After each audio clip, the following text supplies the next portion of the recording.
Olá, gente!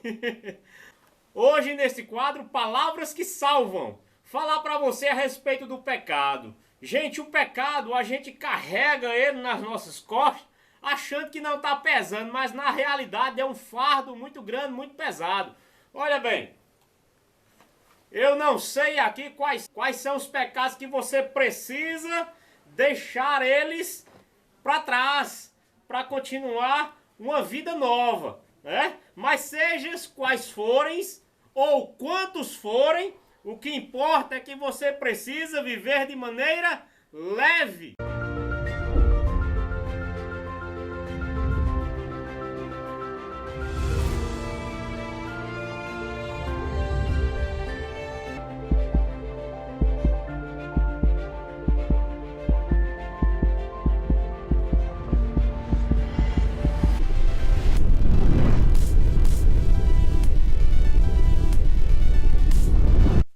Eu creio na misericórdia do meu Senhor.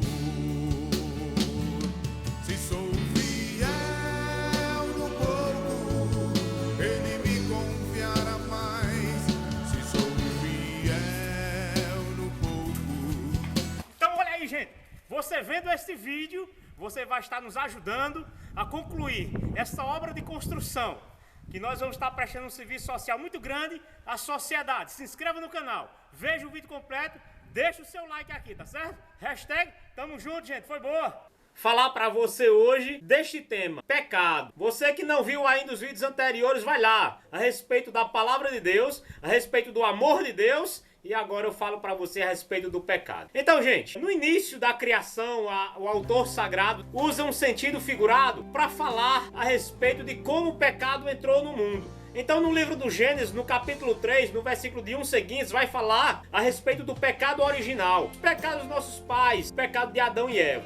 Onde narra ali o autor sagrado que Deus criou tudo e que tudo que Deus criou, ele viu e foi bom. Só que Deus, quando ele fez o homem e a mulher, ele disse, foi muito bom. Colocou o homem e a mulher para viver ali no paraíso. Mas aí, ele deu uma lei, ele deu uma ordem ao homem, para que não pudesse comer do fruto que estava no centro do jardim. E ali o demônio, por inveja, da criação perfeita do homem, ele não ficou contente pela alegria, pela felicidade com a qual o homem e a mulher viviam ali no jardim. Jardim significa as delícias de Deus. Então o demônio ficou com inveja do homem viver alegre, feliz, satisfeito. E aí ele seduziu Eva, mostrando ali o fruto proibido. E ela acabou comendo. E também dando ao seu marido, que era Adão. E o pecado não está de um fruto, não. O pecado aqui está na desobediência, que Deus deu uma lei e essa lei foi desobedecida. Se a partir dali, tudo que era criado, tudo que foi criado com muita harmonia, a partir daquele momento, toda criação entrou em desarmonia.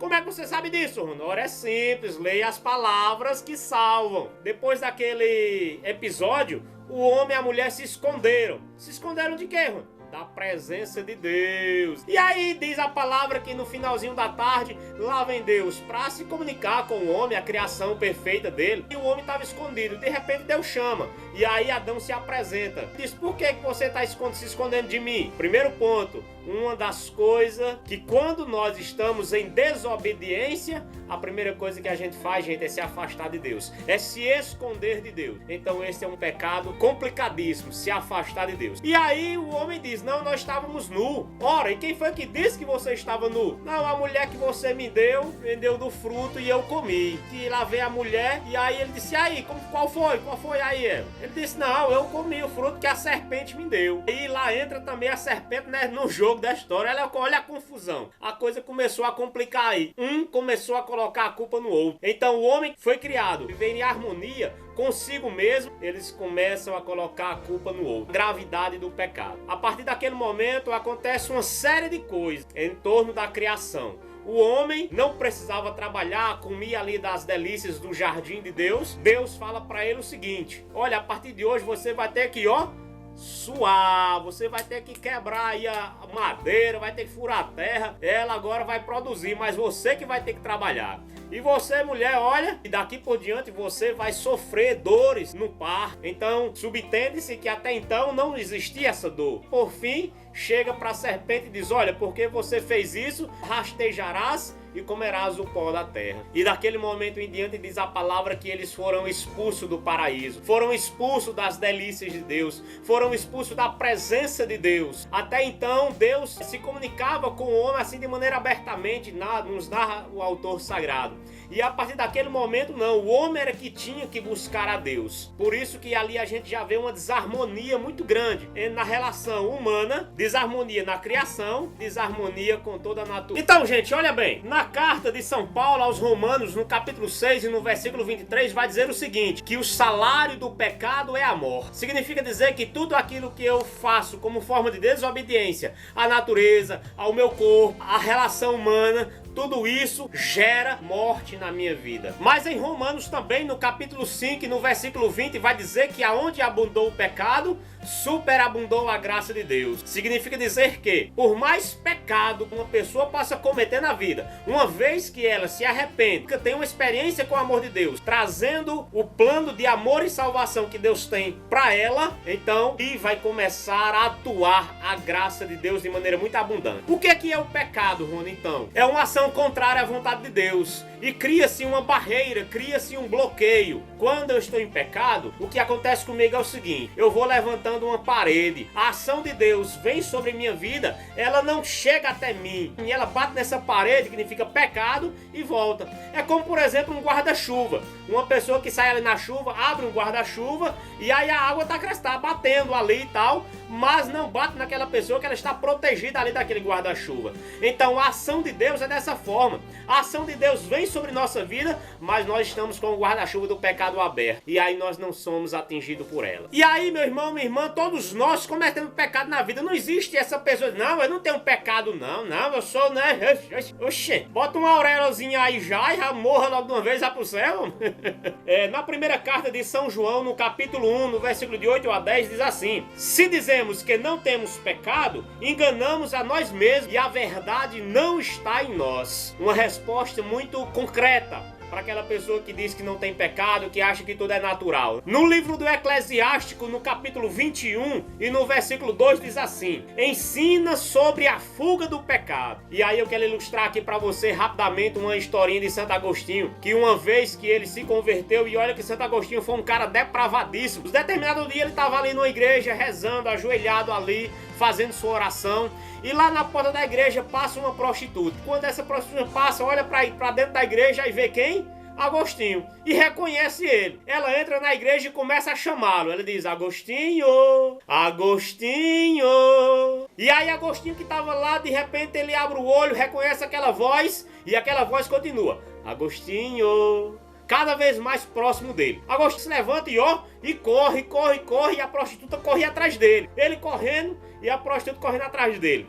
Chega um determinado momento que ele parou de correr, chega perto dele, aquela mulher, e diz assim: Agostinho, por que você tá correndo? Não tá lembrado de mim, não? Eu sou aquela. E aí Agostinho olha pra ela e diz: muito bem, eu sei que você é aquela, mas tem uma coisa, eu não sou mais aquela. Você tá entendendo o que é abandonar o pecado e também as ocasiões de pecado? Uma vez que você tem um encontro pessoal com o amor de Deus, você deixa de praticar determinadas coisas que você acabava fazendo, por amor a Deus. No livro do profeta Isaías, no capítulo 53, no versículo 5, diz assim: mas ele foi castigado por nossos crimes e esmagado por nossas iniquidades. O castigo que nos salva pesou sobre ele. Fomos curados pelas graças às suas chagas. Significa dizer o que é aqui, gente? O profeta Isaías profetizou de que forma nós seríamos salvos dos nossos pecados. Somos salvos pelas chagas de Cristo, pela morte de Jesus Cristo. Jesus pagou o nosso preço. Jesus morreu numa cruz para pagar o meu e o seu pecado. Nós podemos viver de maneira livre. Eu pergunto para você aqui agora: quais as situações de pecado que você vive na vida? Quais os pecados que você agora precisa se arrepender, abandonar esse pecado, né? E aqui não importa, talvez você esteja vendo esse vídeo aí, tá na hora de largar o adultério, a bebida, a cachaça, a droga, a intriga, a fofoca. Tá na hora de tirar as máscaras e ser uma pessoa autêntica, ser uma pessoa verdadeira. Chega de mentira. A mentira é filha do diabo. O pecado nos causa tristeza. E aí Santo Agostinho vai dizer o seguinte: se Se o pecado te causa tristeza, deixa que a santidade seja a tua alegria. Meu irmão, minha irmã, eu não sei qual a situação de pecado que você vive, eu não sei qual a ocasião de pecado que você precisa deixar na vida. O que eu sei é que nós precisamos abandonar essas coisas. Na carta de São Paulo aos Gálatas, no capítulo 5, no versículo 19, diz assim: ora, as obras da carne são estas: fornicação, impureza, libertinagem, idolatria, superstição, inimizades, brigas, ciúme, ódio, ambição, discórdia, partidos, invejas, bebedeiras, orgias e outras coisas semelhantes. Dessas coisas vos previno, como já vos preveni, os que a praticam não herdarão o reino dos céus. E aí, meu irmão, minha irmã, aqui está uma lista, uma pequena lista do que seja ali o pecado, as situações de pecado e o que nós precisamos fazer para herdar o reino dos céus. Se nós vivemos aqui nessa terra para conquistar o céu, de que forma você está conquistando isso aí? É uma conquista. Use bem a sua liberdade. O pecado, ele é o mau uso da nossa liberdade. Se você usa mal a sua liberdade, cai no precipício. Ele vai dizer: eis que eu ponho diante de ti a vida e a morte. Escolhe, pois, a vida para que vivas. Liberdade, gente, não é fazer só o que eu quero. Liberdade é fazer o que eu preciso. Eu sou livre, você é livre, nós somos livres. Mas para quê? Para fazer a vontade de Deus. Se você ainda não está conosco, junte-se a nós nesse canal. Nós temos uma missão de concluirmos a construção da comunidade de evangelização Fonte de Vida. Compartilhe este vídeo com outras pessoas, para que outras pessoas possam estar bebendo desta graça. Se inscreva no canal, deixe o seu like e ative o sininho. Hashtag Tamo junto. Foi boa, gente.